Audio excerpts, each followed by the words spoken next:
Siyabingelela kakhulu kubabukeli bekhaya TV2. Lo khulumayo uNkululeko Mathunjwa from iPass 4 Phungula Zone Ward 81 ucoordinator wesikhashana. Namhlanje sila ekhaya labantu abadala eKenana kwaSi eMlazi. Namhlanje besine program yokwenzela ogogo uKhisimuzi sojabulisa ogogo nomkhulu abahlala kuleli khaya labantu abadala. Noma ke usuku lethu singaliqalanga ngendlela ade sifisa ngayo.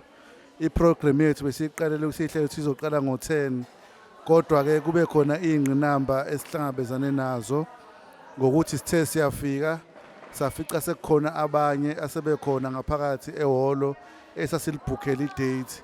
So siya understand ke kwipolitiki ukuthi kwenzakalani nje umkhonto si remain nje discipline sakwazi ukuthi sinegotiate nabo sabalinda whatever ade beyenza ngaphakathi ehholo kwagcina ku right. So ngibuyeleke la kwiprogram yethu namhlanje esithe siyenze logogo. Sibone ukuthi namhlanje sizosojabula nogogo ngoba kuqala uDisemba ngoba behlala lana sithi asobapha uthando bengekho eduze nemndeni yabo sibakhombisa ukuthi noma beyila siyabakhathalela siMK. So ingakho ke sidecide ukuthi siMK namhlanje sihlangane la sobungaza sibaphe nokuncane okuthe kwadonethwa umphakathi wonke nje wase Ward 81 womkhonto wesizwe ngoba nibona nje emva kwami kunezinto ezikhala kahle ukuthi ogogo sibanikeze zona ama gift pack ukuthi nabayijabulise. Niyabazi abantu abadala ukuthi bathanda izinto ezimnandi noshukela khona bezojabula. So lana ke silana nje nabosohlangana nabo ukuthi ke sibenzele ilunch kaKhisimuzi bazodla kamnandi nisazobona nani ukuthi ke ogogo sobe sibaphatheleni usumkhonto wesizwe. So ilokho nje nami okwamanje esifisa ukuthi ke manihleli nibuke emakhaya nibone ukuthi ogogo bazobejabule kangakanani ngoba nibona ne background yami ukuthi inhle kangakanani. Sibakhombise nje ukuthi MK ikhona ibakhathalele futhi niyabona sebeyaqala bangena manje endaweni esibahlelele zona. So sithi nje ngalokho nje ogogo sifuna bajabule nomkhulu bazizwe nabo besemakhaya bezizwe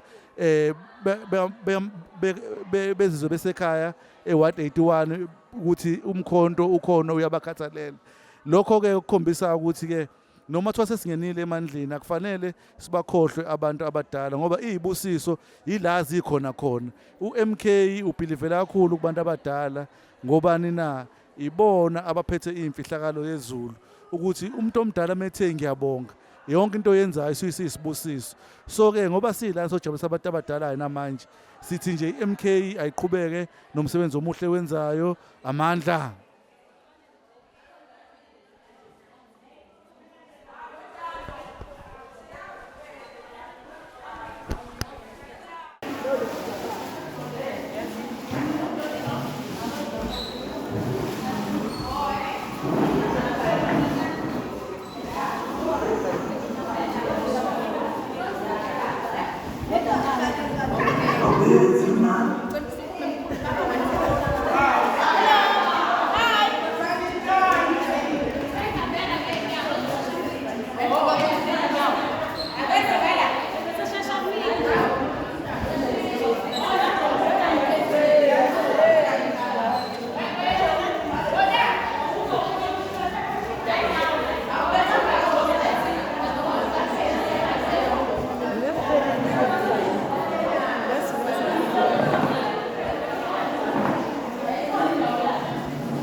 sithi siyabonga abasebenzi bala ngaphakathi nabaphathi sibongele kakhulu ukuthi nje uNkulunkulu aniphe lezinhliziyo enazo zokukhathela abantu abadala nokungabi ney'nhliziyo ey'ncane nokubekezelela noma ngabe isiphi isimo ngoba imisebenzi kuwenza ngothando uNkulunkulu uyakusiza nabantu osuke ubasiza nabe bezothi nje igama elithi ngiyabonga komuntu omdala liyisibusiso lokho.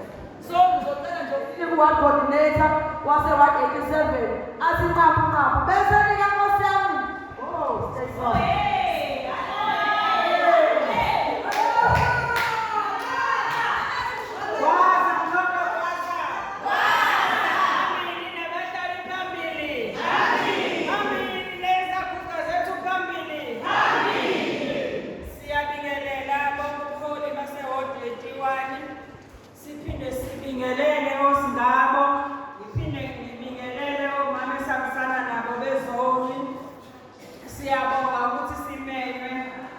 Omuhle kanje wokuzobonga inzala bantu ngoba asilutho ngaphandle kwalabogogo nabomkhulu.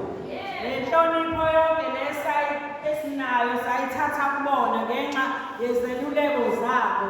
Kubalulekile ngaso sonke isikhathi sihlezi sibalalela ngoba kwethu indlela ibuzwa kwabaphambili. Siyi-Ward 87-ke sinosomabhizinisi owenza insipho zokwasha nesoft nojiki. Ubonile ake sonikela kwizaguga ukuthi nazo zikwazi ukuhlala endaweni ehlanzekile. Hayi ithuba-ke ngizophinde ngimnike yena ukuze azichaze ukuthi nizomtholaphi mase nimdinga. Siyabonga. Viva Mkhonto Wesizwe, viva! Viva! Viva Mkhonto Wesizwe, viva! Viva! Sanibonani. Igama nguZandile wakamdalose ngihlala eWard 87 kwaDini. Angenayo nomuntu okwazi ukukhuluma nizomxolela. Kodwa-ke nake sithi asilethele kona silethele izinto zoklina. Bese siphinde sithi ngoba phela umkhonto wabantu abanothando. Socela nje ukunikela uthando lwethu engikhomithayo ukuthi njalo ngenyanga ngizocela ukulethela o5 litha.